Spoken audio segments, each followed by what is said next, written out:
Hi welcome to Suman TV. నేను మానస. Lumbar spondylosis అంటే ఏంటి, అసలు దీనికి ఆయుర్వేదిక్లో ఎలాంటి ట్రీట్మెంట్ ఉంది అండ్ రాకుండా ఉండాలి అంటే ఎలాంటి జాగ్రత్తలు తీసుకోవాలి, ఇలాంటి విషయాలన్నీ కూడా మనం తెలుసుకుందాం. మనతో పాటు ఉన్నారు KSAC hospitals founder doctor సాజీ D'Souza గారు. వారితో మాట్లాడతాం.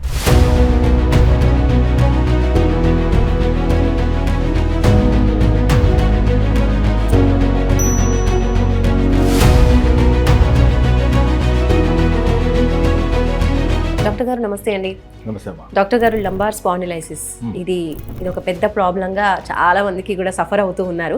సో నార్మల్ బ్యాక్ పెయిన్ కి లంబార్ స్పాండిలైసిస్ కి అసలు డిఫరెన్స్ ఏంటి? నడుము నొప్పి రకరకాల కారణాలతో రావచ్చమ్మా. ఈ వెన్నుపూస ప్రాబ్లం దిక్కెళ్ళి మాత్రమే కాదు, గ్యాస్ ప్రాబ్లం దిక్కెళ్ళి రావచ్చు, కిడ్నీ ప్రాబ్లం దిక్కెళ్ళి రావచ్చు, లేడీస్ ఆడవాళ్ళది సమస్యల దిక్కెళ్ళి రావచ్చు, అంటే వైట్ డిశ్చార్జ్ కానీ పెయిన్ఫుల్ పెనిస్ట్రేషన్ దిక్కెళ్ళి కానీ. ఓకే, అట్లా మన ఇప్పుడు లివర్ది ఏదైనా ఇష్యూస్ ఉండే రావచ్చు, ఎక్కువ శాతం కిడ్నీకి ప్రాబ్లం ఏదైనా ఉండే రావచ్చు. ఓకే, ఎన్ని యూటీఐ యూరినరీ ట్రాక్ట్ ఇన్ఫెక్షన్ దగ్గర ఉండే రావచ్చు. సో వెన్నుపూసకి ఉన్న లంబార్ స్పాండిలోసిస్ దానిలో ఒక కారణం. సో నడుముది అన్ని ప్రాబ్లం చాలా సివియర్గా కాన్స్టిపేషన్ ఉండే రావచ్చు. సో అన్ని నడుము నొప్పి లంబార్ స్పాండిలోసిస్ కాదు. కానీ ఈ మధ్య మనము లంబార్ నడుము నొప్పితో ఈ లంబార్ స్పాండిలోసిస్తో బాధపడిన వాళ్ళు చాలా మంది, ఆ నంబర్స్ పెరిగి పెరిగి పెరిగి ఒక రేంజ్కి వెళ్ళిపోయింది. ఇప్పుడు నడుము ఉన్న అందరికీ నడుము నొప్పి ఉన్నట్టు ఉండదు, ఎందుకంటే ఆ రేంజ్కి అయిపోయింది అనమాట. సో అంటే మనకు కంటిన్యూస్గా కూర్చోవడం, ప్రయాణం చేసినప్పుడు ఎత్తేసం రావడం, కింద జారి పడడం, నిల్చొని ముందుకి వంగడం, మరి మన కెపాసిటీ కన్నా ఎక్కువ వెయిట్ లిఫ్ట్ చేయడం. ఇప్పుడు అందరికీ హృతిక్ రోషన్ అవ్వాలని ఒక కోరిక, యువకురికి అందరికి, అంటే బాడీ కావాలి. సో ఇలాంటి సందర్భంలో మనకి ఏమవుతుందంటే ఈ మరీ టూ మచ్ మనకి మోకాలు కానీ నడుము కానీ మెడ కానీ స్ట్రెంగ్తన్ చేసే ముందే పోయి జిమ్కి వెళ్ళి ఏదో కోచ్ జిమ్ ఇన్స్ట్రక్టర్ అని చెప్పుకొని వాడు కూడా 2 రోజులు పోయి కొంచెం మసులు ఉన్న వాళ్ళందరూ ఇప్పుడు జిమ్ కోచ్ అయిపోతున్నారు. ఓకే, అలాగే యోగా 2 రోజులు యోగా క్లాసులు పోయి వాడే నాకు అన్ని వచ్చు అని చెప్పుకొని యోగా సెంటర్స్ మొదలు పెడుతున్నాడు. అక్కడ పోయి చాలా మంది ఇరుక్కుపోతున్నాడు. వాడు ఆ పోసని ఈ పోసని చెప్పి అనవసరం లేనిపోయినదన్నీ కోరి తెచ్చుకుంటున్నాడు. ఇప్పుడు మా దగ్గర వచ్చిన ఇప్పుడు 5 పేషెంట్స్ వస్తే దానికి ఒక్క పేషెంట్ రాంగ్ యోగా చేసి వచ్చిన వాళ్ళు. ఆ మాత్రం ఇది అయిపోయింది. ఎందుకంటే ఇప్పుడు అందరికి ఫిట్నెస్ కావాలి. ఫిట్నెస్ కావాలంటే మనం we are just trying left right and centre ఎక్కడ దొరికితే పరిగెత్తుకుని వెళ్ళడమే. వాళ్ళకి క్వాలిఫికేషన్ ఉందా లేదా అనేది ఒక ఇది. యాక్చువల్ ఏంటంటే ఎక్కువ కూర్చొని పనిచేసిన వాళ్ళు, మళ్ళీ ఎక్కువ obesity, fat, especially visceral fat, మన పొట్ట దగ్గర ఎక్కువ లావు ఉండడం వాళ్ళు, మళ్ళీ లేడీస్ కి ఒక ఫ్యాషన్ లాగా సిసేరియన్ జరుగుతుంది కదా. నార్మల్ డెలివరీ చేసుకోవచ్చు కానీ సిసేరియన్ కి ఒక గుమ్ ఒక ఏంటి ఒక కిక్ దొరుకుతుందేమో. Caesarean has become a fad now. అక్కడ సిసేరియన్ చేసే ముందు నడుముకి మత్తి ఇవ్వాలి, అనస్థీషియా, స్పైనల్ అనస్థీషియా ఇవ్వాలి. ఈ spinal anaesthesia is also another main reason. మళ్ళీ ఆడవాళ్ళకి they are the only people blessed to give birth to the next generation కదా. సో బేబీ పెరుగుతూ కొద్దిలో నడుముది ప్రెషర్ వచ్చేసి అట్లా కూడా రావడం. సో ఇది మన స్పైన్ ఇలా ఉండాలమ్మా. ఓకే, ఇది వెన్నుపూస ఎముకలు అనమాట, ఈ తెల్లగా ఉన్నది. ఓకే, ఈ 2 ఎముకల మధ్యలో కొంచెం ఇలా కనిపించేది డిస్క్ అనమాట. ఈ ఎల్లో కలర్ లోపల నుంచి పోయేది పెద్ద నరం, స్పైనల్ కార్డ్. అక్కడ నుంచి చిన్న చిన్న నరాలు మొదలు పెడుతుంది, బాడీ డిఫరెంట్ పార్ట్స్ సప్లై చేస్తాయి. సో ఇలా ఉండాల్సిన వెన్నుపూస ఎముకలు గ్యాప్ కంప్రెస్ అవడం కానీ ఎక్కువ అవడం కానీ, లేదా ఎముకలు కొంచెం ముందు కనకపోయి పెద్ద నరం మీద పొడవడం కానీ, ఇలాంటి ఏదైనా జరిగితే అక్కడ నుంచి ప్రారంభమై మనకి ఎక్కడెక్కడ నరాలు సప్లై అవుతుందో అక్కడ మొత్తం ఎఫెక్ట్ అయిపోతుంది. సో నడుము ప్రాంతం నుంచి నరం సప్లై చేసేది మన పొత్తి కడుపులో, మూత్రం మోషన్స్ పోయిన చోట, కాలికి. సో ఇదన్నీ ఎఫెక్ట్ అవ్వడం జరుగుతుంది. నడుము దగ్గర మాత్రం కొంచెం స్టిఫ్నెస్గా రావడం, మళ్ళీ అది నొప్పిగా మారడం, అక్కడ నుంచి మళ్ళీ బటక్స్ దగ్గర బటక్స్ ఏరియాలో నొప్పి రావడం, తర్వాత కాలు మొత్తం లాగడం, తిమ్మిడి రావడం, మండ రావడం, కాలు ఇది ఇప్పుడు నాది కాదు ఎవరిదో తీసుకుపోయినట్టు ఒక ఫీలింగ్, ఒక బరువుగా రావడం, మెల్లగా అది పడిపోవడం, ఒక కింద పాదం దగ్గర మెల్లగా గ్రిప్ ఇది అయిపోయి పాదం ఇలా పడిపోయినట్టు ఫుట్ డ్రాప్ లాగా వచ్చి మళ్ళీ స్పర్శ గిర్ష ఏం లేకుండా మొత్తానికి పడిపోవడం అన్నట్టు. అలాగే సెక్షువల్ డెబిలిటీ రావడం, రకరకాల, ఎందుకంటే అక్కడ నుంచి కదా నర్వ్స్ అన్ని సప్లై చేసేది.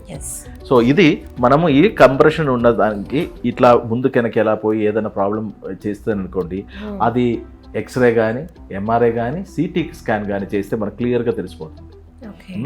ఆ తెలిసిన తర్వాత మన ట్రీట్మెంట్ ఉంటుంది, అంటే అక్కడ ఏం జరిగింది అవే తిరిగి యథావిధంగా సెట్ చేయడం అనేది. ఓకే. ఇప్పుడు అది కూడా చాలా మంది చేస్తున్నారు. అండ్ ఆఫ్టర్ సర్జరీ కూడా వాళ్ళ లైఫ్ నార్మల్ గా ఉండదు, సో దానికి కూడా భయపడుతూ ఉంటారు. 100% అమ్మా. నేను ఒక విషయం చెప్తున్నానమ్మా మన సుమన్ టీవీ వ్యూవర్స్కి, ఆయుర్వేదం ఏంటంటే మంచి నీళ్ళు తీసి ఫ్రీజర్లు పెడితే ఏమవుతుందమ్మా? ఐస్ అవుతుంది. ఆ ఐస్ తీసి బయట పెడితే వాటర్ అవుతుంది, మంచి నీళ్ళు అవుతుంది. ఇది ఆయుర్వేదం. పాలు ఒక్కసారి పెరుగైన తర్వాత దాని నుంచి పాలు తీయడం కుదురుతుందా? కష్టం. ఇది అలోపతి. సో అలోపతికి వెళ్ళే ముందు 100 సార్లు ఆలోచన చేయాలి. మనం ఏదన్నా అది చేసిందనుకో, ఒక అలోపతి ప్రొసీజర్ చేసిందంటే మళ్ళీ తిరిగి రావడం అనేది ఉండదు. ఓకే. సో కత్తి పెట్టక ముందే 1,00,000 ఆప్షన్స్ చూడాలి. ఓకే. దానిలో అస్సలు వేరే ఏ దీనికి తగ్గట్లేదు, నాకు ఇంకా ఆప్షన్ లేదు, నాకు సర్జరీ తప్ప అని ఇప్పుడు మాత్రమే సర్జరీ చేయాలి. నేను సర్జరీకి ఎదురుగేం కాదమ్మా మాట్లాడేది. I love all the medical system, allopathy కానీ, హోమియోపతి కానీ, Siddha, Unani, pranic healing, Tibetan medicine, మన magnetotherapy, hydrotherapy, every yoga, naturopathy, every system of medicine is good for mankind. కానీ ఇది ఎక్కడ ఎప్పుడు వాడాలని ఒక కామన్ సెన్స్, ఇంటెలిజెన్స్ మనకు ఉండాలి. సో 95% నడుపుకి సర్జరీకి అతి అవసరం లేనప్పుడు పోయి అక్కడ ఎందుకు ఇరుక్కుపోవాలి? కరెక్ట్. అది సర్జరీ లేకుండా సొల్యూషన్ ఉంటుంది. అది కూడా ఇంత గౌరవంగా ఇంత ధైర్యంగా చెప్తున్నాడు. ట్రీట్మెంట్కి ముందు రిపోర్ట్, ట్రీట్మెంట్ తర్వాత రిపోర్ట్ ఉంది. మేము మళ్ళీ ఏం కావాలండి మీకు? కత్తి పెడితేనే నేను మొక్కుపడి ఎవరు చేయరు కదా. నాకు నా ఓడి ఇదిలో కత్తి పెడితేనే నేను ఇది చదువుతారు అని మొక్కుబడి పెట్టిన వాళ్ళని మనం ఏం చేయలేము. అది కాకుండా అలాగే ఇక్కడ ఏం జరిగిందండి అమ్మా, ఇది భయపడడం. ఈ పేషెంట్ని భయపడిచాడు, కాలు పడిపోతుంది, అవి అయిపోతుంది, ఇది అయిపోతుంది. పాపం అంటే అందరికి అవగాహన లేదు కదా, అందరికి ఆ ధైర్యం కూడా ఉండదు. డాక్టర్ చెప్పగానే అమ్మో ఇంత పెద్ద హాస్పిటల్ కూర్చొని ఇంత పెద్ద డాక్టర్ అని చెప్తే వెంటనే నమ్మిపోతారు పాపం. సో ఆ ఇదిలో పడిపోతున్నాడు. నాకు ఇక్కడ ప్రతిరోజు నేను ముందు యోగా గురించి చెప్తాను చూడండి, అలాగే 5 పేషెంట్ ఒక రోజు చూస్తే దాని 3 సర్జరీ అయిపోయినాక వచ్చిన వాళ్ళే. ఒక్కసారి ఆలోచించి చూడండి. అండ్ దీనికి ఫిజియోథెరపీ ఎంతవరకు ఉపయోగపడుతుంది? అంటే ఇప్పుడు ఇనిషియల్గా కొంచెం పెయిన్ స్టార్ట్ అవుతుంది, అలాంటి వాళ్ళు డౌట్ ఉండి ఇప్పుడు ఎక్స్రే కానీ స్కాన్ చేయించుకున్నప్పుడు ఈ ప్రాబ్లం వస్తుంది అన్నప్పుడు మెడిసిన్స్ యూస్ చేస్తూనే ఫిజియోథెరపీకి వెళ్తే కనుక ఎలా ఉంటుంది రిజల్ట్? ఇప్పుడు మన ట్రీట్మెంట్ కూడా 1 టైప్ ఆఫ్ ఫిజియోథెరపీ ఉంది అమ్మా. ఈ ఆయుర్వేదంది సబ్జెక్ట్స్ యోగా, న్యాచురోపతి, ఫిజియోథెరపీ అన్ని. When I studied my curriculum దానిలో ఉన్న సబ్జెక్ట్స్ ఇవి అన్ని. అది మనం న్యూనతో చేస్తున్నాము, ఆయిల్తో, హెర్బల్ లీవ్స్తో, హెర్బల్ డికోషన్స్తో మనం చేస్తున్నాము. ఫిజియోథెరపీ ఇది ఏం లేకుండా చేస్తున్నాం, మెషిన్స్తో చేస్తున్నాం. ఓకే. So always better. ఇప్పుడు మనం ఆయుర్వేదం అంటే మసాజ్ అని ఒక అపోహ ఉండదు.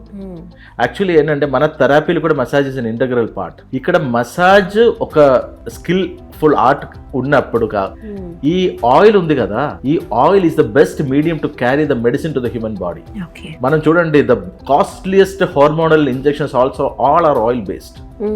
అంటే మన శరీరంకి కరెక్ట్గా దానికి వెళ్ళి కరెక్ట్ పని చేయాలంటే సిమిలర్ మీడియం ఇవ్వాలి. ఇప్పుడు మన 2 ఆయిల్ని వాటర్ని కలపడం కుదురుతుందమ్మా? కష్టం. That is why proteins and vitamins are called oil soluble, water soluble అని రెండు డిఫరెంట్ గా ఉంటుంది. సమంగా ఒక్క ఇది ఉంటేనే ఇక్కడ నుంచి అటు ఇదిలో అది ఆ ట్రాన్స్ఫర్ అనేది ఈజీ అవుతుంది. So that is what ayurvedic oil massage does. And not this so called massage centres and spa does. అది వేరే. ఇక్కడ ఏంటంటే శాస్త్రీయంగా నేను ముందు చెప్పినట్టు మా therapies they know the anatomy, physiology. And ఇంకొకటి ఉంది ఆయుర్వేదంలో మర్మ అని ఒకటి. 107 మర్మాస్ ఉన్నాయి మా శరీరంలో. ఆ మర్మలు ఇప్పుడు ఇక్కడ ఒక మర్మ ఉంది. మీ చేతులు ఎన్నికలు నొక్కింది అనుకోండి, మళ్ళీ కొంచెం మీరు ఒకటి ఏంటంటే పిచ్చిగా నొప్పి వస్తుంది. ఒక్క పొజిషన్ నేను నొక్కితే మళ్ళీ ఇది చేయి పని చేయరు, తిరిగి ఒకటి చేస్తేనే అవుతుంది. మీరు ఇండియన్ అనే ఫిలింలు కమలాసన్ ఇట్లా పెట్టుకొని ఏదో చేసిన చూసి ఉండొచ్చు కదా. సో అలాంటి మన వెన్ని పోస్టులు ఇప్పుడు షోల్డర్లో ఒక సంగతి ఉంది, ఒక కరెక్ట్ పాయింట్ ఉండదు. అది పెట్టింది అనుకోండి ఈ చెయ్యి ఇట్లా పడిపోతాయి.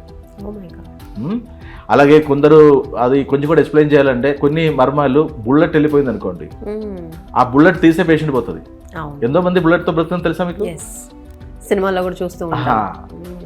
అదే విధంగా కొన్ని సర్జరీస్ ఇప్పుడు ఇక్కడ ఉన్న ఏదైనా అయితే ఇక్కడ డైరెక్ట్ గా సర్జరీ చేయలేము, అది కింద నుంచి చేయాలి. ఎందుకంటే అక్కడ డైరెక్ట్ పోతే అది అక్కడ కొలాప్స్ అయిపోతుంది. ఇదన్నీ ఆయుర్వేదంలో 5000 years ముందు చక్కగా చెప్పి ఉంచడం జరిగింది. ఇది ఎంతమందికి ఇప్పుడు కూడా చాలా మందికి తెలియదు. అది మోడర్న్ మెడిసిన్ ఇప్పుడు కొత్త కాన్సెప్ట్లు వస్తున్నాడు. సో ఇది లంబార్ స్పాండిలోసిస్ సంగతి అమ్మా. సో అది కరెక్ట్గా, సో దయచేసి మీకు నడుము నొప్పి, మీకు ఇలాంటి సిమ్టమ్స్ నేను చెప్పే విధంగా ఏదైనా ఉంటే ఫస్ట్ ఆ భయంని తీసి పాడేయండి. తర్వాత మీకు ఒక మంచి నమ్మకస్తులు ఉండాలి. అది నేను అన్నిటికీ నా దగ్గర రమ్మని నేను చెప్పట్లేదు. ఒక మంచి డాక్టర్, మీ గురించి తెలిసిన డాక్టరు, మీ జబ్బు గురించి అర్థమైన డాక్టర్ దగ్గర వెళ్ళండి. ఖచ్చితంగా మీ ప్రాబ్లం సాల్వ్ అవుతుంది, సర్జరీ లేకుండా. Right, thank you doctor. My pleasure. So చూస్తున్నారు కదండి, సర్వైకల్ స్పాండిలైటిస్కి తప్పకుండా సర్జరీకి వెళ్ళాల్సిన అవసరం లేదు. ఇప్పుడు చాలామంది అలా తీసుకుంటున్నారు, కానీ వితౌట్ సర్జరీ కూడా మనకి ఆయుర్వేదంలో కూడా చాలా మంచి మెడిసిన్స్ అవైలబుల్గా ఉన్నాయి. ఇప్పుడు ఫిజియోథెరపీ ఇవన్నీ కూడా అందులోనే ఒక పార్ట్గా ఉంటాయి. కాబట్టి ఇలాంటి ట్రీట్మెంట్స్ తీసుకున్నట్లయితే కనుక మనకి ఆయుర్వేదిక్ మెడిసిన్లో ఒక మంచి సొల్యూషన్ అనేది ఉంటుంది అని చెప్తున్నారు.